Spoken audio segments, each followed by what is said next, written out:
What's going on, guys? Bruce Matson here, your host show, Metric Scout Fantasy Football. Week 3 is almost done in the books. We got a Monday night game ahead of us, but we can look back at this slate of games that happen on Sunday and Thursday night and try to find some buy lows at wide receiver. And how we usually do it here on Mondays, Tuesdays, when we look at the initial buy lows, is we look at wide receivers who saw 80 or more air yards and a 15% share or more of the targets for their team that week. Also, those wide receivers have to score 69 yards or less, because we want to look at wide receivers who are not performing, because we're trying to buy them on the cheap. If they're performing, then obviously they're going to be expensive. So from the supply and demand side, there's going to be a lot of demand on guys who are producing, getting you fantasy points, but you can get guys on the cheap who are not. But if they're getting workload that projects them to score sometime down the line, and that's something we're going to have to look into. That's why we're looking at this buy low, model, what we're talking about right now. But this week, I got 5 wide receivers already, so we're going to go ahead and take a look. So these aren't really my takes. These are from the spreadsheet, but I'm going to give you my thoughts on these players. This is what the numbers ran up when I did the filter sort on these players this morning. So the first wide receiver from week 3 that we're going to talk about today is Elijah Moore. He saw an increase of targets when Garrett Wilson got hurt. He came out of the game for a little bit, but I believe from when I was watching, he came back in. From what I remember, he produced wide receiver 49 numbers this week, 8.9 PPR fantasy points, caught 4 balls for 49 yards, but had a 20% target share on 10 targets, 186 air yards, and a 39% share of the Jets' passing air yards. The thing about him is he was productive last season. He has the ability to put up points. However, the Jets' offense is tough to protect in the passing game. Garrett Wilson looks like he's going to be a big part going forward. That is the receiver I want, especially for the long term. Watching the game yesterday, they were moving him around, trying to get him targets. But Moore is not a guy that's just going to die. He will be around. That is my take. He will be around for years to come and doing things. He will just not be an alpha receiver. He'll be a good guy to have on the back end of your rosters. Basic redraft. He's a hard guy to get into or want to have on your team because he's not on a sexy offense. Second fiddle to Garrett Wilson and maybe even Corey Davis at times. And this is not a guy you want to just jump all over. However, from a metric standpoint, from what he did last year, he was productive last year as a rookie. He has good numbers from his collegiate days. And now he is having some games where he is getting 10 targets. He is getting air yards.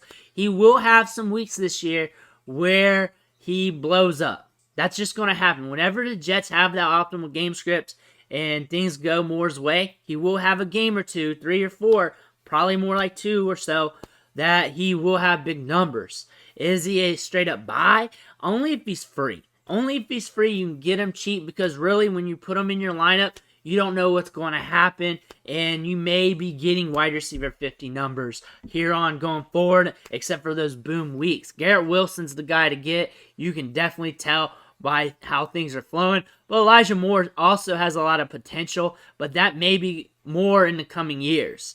More when Wilson comes back at quarterback. You may want to buy for that instance just in case he gets peppered with additional targets or better opportunities. That's something you may want to look at. But right now, things aren't looking good for him. But the workload is going to be there at times, and he will have some opportunities to put up fantasy points. The next wide receiver we're talking about is DJ Chark. I've talked about him a few times, but I want to hammer this home because during the season, just from gauging the comments, that I feel like there's a lot of people that come to the channel and they don't understand what I'm talking about all the time. I look at DJ Chark more of a guy comparable to like Will Fuller's fantasy production. You see it with the workload. You're talking about a guy who gets downfield, the field stretcher. If he catches just 1 or 2 balls that game on those deep ball attempts, you're talking about a mega week. We're seeing it with him. He had 6 targets, 117 air yards last week or yesterday. 43% share to air share on a 43% share of the air yards on just 6 targets. That's huge. That means he's getting those deep ball attempts.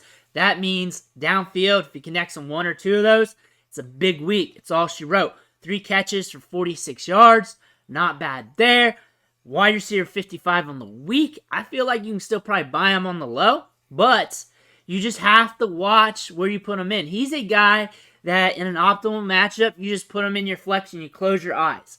You can't really recommend starting him anytime unless you're hurting or you want to take the gamble, but there are times where you're like, fuck it. I put him in my lineup. I close my eyes, see what happens. He's a gamble, but that gamble can go boom on you. We've seen it in the workload saying, yes, he is a guy that can go boom on you and get you those 30-point weeks. And there's a chance that it could happen sometime down the line this year. So that is what we're looking at for a buy low candidate because he's dirt free, he's cheap, and you can put him in your lineup. Close your eyes, see what happens, or let him sit there on your bench. And if attrition happens, you have a wide receiver who's at least getting workload that you can at least hope something happens with. The next guy I'm talking about here is Johan Dotson. He's been productive this season. I think I've talked about him this offseason as a guy who could surprise us. He's been surprising us, but think about the Commanders' offense. Not really the sexiest passing offense. We got Carson Wentz there, and then we have 3 wide receivers who should be eating, but they can't eat all at the same time. We got Samuel, we got McLaurin, and we got Dotson. So these guys are going to bounce up and down with each other. Also, he's a rookie. Some people are skeptical on rookies, and it really depends on your league. If you're in a work league, basic league, or a deeper league, and who you're playing with, whether you can be able to get him off the trade market. A lot of times you're probably not, especially if you're in a league with a bunch of savage owners or savage managers. But if you're in a home league, you might be able to obtain him. 19% target share, which is good. 8 targets in the game with 101 air yards. So the volume was there. It just equated to 3 fantasy points and just 2 catches. That's just going to happen at times. That's just called running bad. The workload was there, but he ran bad. It didn't happen. This is what you call it when you just look at the numbers. Some players run bad a lot. Some players, when they run bad a lot, they accidentally run really good, and they get you that spike week, and you want to chase those. Johan Dotson's had his good games. He'll probably have a few more. This is probably just a down one. It is what it is, but you just want to keep your ear to the ground to him. Next wide receiver I want to talk about is George Pickens. A lot to say about this guy because he was balling out in camp this year. He was balling out in preseason. He made that big catch this week. Finished, or is right now, because we got 1 game to go, wide receiver 60 with 6.9 PPR fantasy points. 69. 3 catches, 39 yards. Had 7 targets. 21.9 target share, not opportunity share, target share. 101 air yards, and a 25% share of the air yards. Most of that share came from that deep target. Probably had some others downfield because I would want to target Pickens deep. And with Trubisky there, and him running downfield for those deep ball scenarios, I look for them to be low acuity targets, like hard to come by. Those balls are probably not going to be super sexy coming his way. I think the offense, the quarterback situation is derailing his ability to produce as it's flatlining or capping the rest of the offense. If you notice the stat lines there, Pickens is showing off some talent. We're only 3 weeks into the season. I could see him stepping up as we get deeper into the season as well. So he's a guy to keep an eye on. Is he a buy right now? I think he's super risky to put in your lineups. He's probably going to float around a lot of waiver wires. People are going to be picking him up, dropping him, picking him up, dropping him, picking him up, dropping him, because we know what happened during the offseason. We're seeing some of this workload totals, and things are going to go up and down for him, workload-wise, points-wise, everything-wise this season. Am I taking gambles with him? Probably not in basic leagues. Deep leagues, maybe. Dynasty leagues, you might have to, depending on where you're at. But Pickens is a guy you just want to keep an eye on. Next guy I want to talk about is Marcus Valdes-Scantling. Wide receiver 50, 8.8 PPR fantasy points, 4 balls for 48 yards, 21.2 target share. That's written wrong. That's a target share right there. 7 targets, 93 air yards, and 32.6% share of the air yards. So had a good game in terms of workload. Just the fantasy points didn't come there. And honestly, when it comes to these Chiefs, it's Patrick Mahomes go burr, and sometimes a wide receiver is going to look grandioso on a spreadsheet here, and grandioso here, and not so good this week, and so good this week. Just because he's so good, he's spreading it around. There's a lot of workload going around the passing game. It's Travis Kelce's show there, and Patrick Mahomes lighting things up. And then there's probably an ancillary wide receiver that you are having trouble pegging for that week that's going off. I would just pay attention to him. I wouldn't run to get him or anything like that. It's probably sitting on your waiver wire. Wide receiver 50 week isn't that great. And off that workload, I don't know how many times he's going to get that this season. It's probably going to have that off and on, just like with the other wide receivers who are seeing snaps in the offense.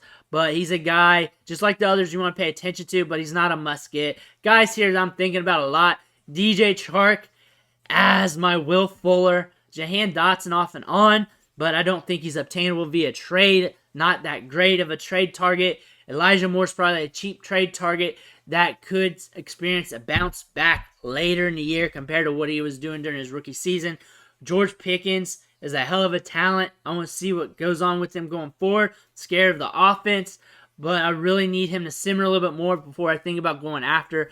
All in all, not the sexiest list for an early Monday, especially when you run the numbers, but it is what it is. It is some cheap gets for us to go after. And on top of that, week 3 was very weird. When you look at the top scorers at running back and wide receiver, it is decimated. The studs got beat up this week. I may have to do a video going over that, just so you know, but the studs got beat up this week. There's only a few studs at each position that did well, and then all kinds of ancillary jabronis scoring well in the totals. But that's just how things run. That's variance sometimes, and you're just going to have to take those lumps. That's just how analytics works with football. That's what fantasy football is, pretty much a game of analytics.